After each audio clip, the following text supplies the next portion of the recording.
êtres vivants. Ces mouches là, j'en peux plus vraiment. La solution contre vos mouches, je l'ai. Tiens, Neda. Oh, y'a rien, est trop fort, c'est de la citronnelle, tu connais? Non, c'est quoi? Venez, je vais vous expliquer ce que c'est. Bon, pour vous expliquer, la citronnelle est une plante d'origine tropicale qui appartient au groupe des graminées et à la famille des poacées. Elle est majoritairement cultivée pour ses huiles essentielles qui sont utilisées dans divers domaines, comme par exemple le domaine pharmaceutique. Mais aussi, elle est connue pour ses propriétés répulsives contre les insectes, notamment les mouches. D'ailleurs, vous savez quoi? J'ai vu une revue scientifique la dernière fois qui disait que les êtres vivants peuvent communiquer entre eux et avec leur environnement, même les plantes. Oh, ça sent bon. Dans notre cas, ça doit sûrement être la communication olfactive, ayant un rapport avec la communication chimique. Mais comment s'effectue cette communication entre la citronnelle et les mouches? On peut supposer que la citronnelle émettrait des molécules fluides, volatiles, légères et odorantes dans l'air qui agiraient sans doute sur les récepteurs olfactifs des mouches qui recevraient l'information. Tu sais, j'ai repensé à notre discussion avec Nada et je me suis dit, comme t'avais pas la plante, comment tu faisais? Eh bien, c'est très simple en vérité, parce que tu vois ces molécules dont on a parlé, eh bien, elles se retrouvent dans l'huile essentielle de la plante, qu'on retrouve généralement en pharmacie. Mais on peut aussi en fabriquer par hydrodistillation, ça te dirait d'en faire avec Nada? Allons-y. Rendez-vous au labo. Nous allons extraire de l'huile essentielle de citronnelle par hydrodistillation.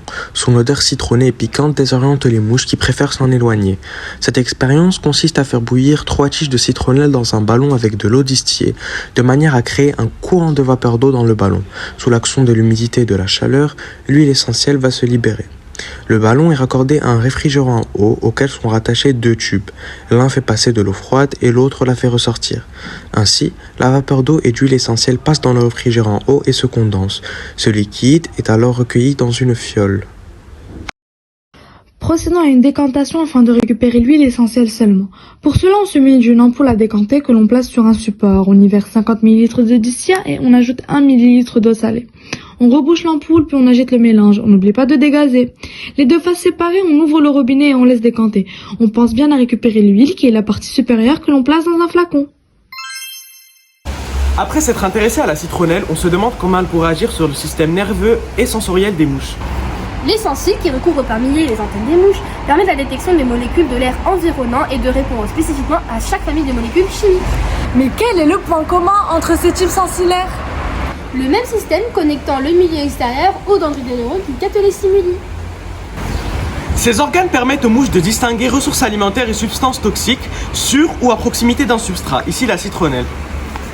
Par exemple, on peut supposer qu'une mouche serait capable de percevoir les odeurs caractéristiques du géraniol et du citronnellal présents dans l'air, ce qui engendrerait une perturbation du système nerveux qui considérerait l'information reçue comme un danger et s'en éloignerait. Maintenant qu'on a extrait l'huile essentielle de la citronnelle et qu'on en sait plus sur le système olfactif des mouches, Appelons Yara pour tester l'efficacité de cette huile face aux mouches. c'est parti! On cherche à mettre en évidence l'action des molécules contenues dans l'huile essentielle de citronnelle sur les mouches. Pour notre deuxième TP, on a choisi de disposer dans un même milieu sur une même durée 2 poissons morts. Le témoin ne serait pas traité, le second aspergé d'huile essentielle. On s'attend à ce que les mouches, attirées par le poisson mort, soient repoussées par l'effet des molécules et qu'il y en aurait davantage sur le poisson témoin. On quantifiera cela à travers une modélisation graphique. D'après la modélisation graphique représentant les résultats et la quantification de la mise en évidence de l'action de la citronnelle dans la répulsion des mouches, on remarque qu'en fin d'expérience, 5 mouches sont posées sur le poisson témoin, donc sans dose essentielle, et absolument aucune sur le poisson imbibé. L'hypothèse est donc validée.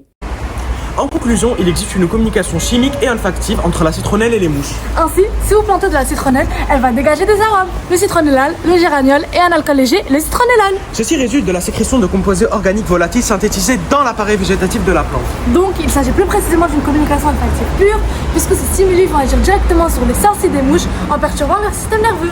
Donc la citronnelle communique avec les mouches dans le but de se protéger, mais également de les éloigner. Les chercheurs du CNRS ont permis de démontrer que la mouche du vinaigre était capable d'apprendre grâce à sa mémoire complexe.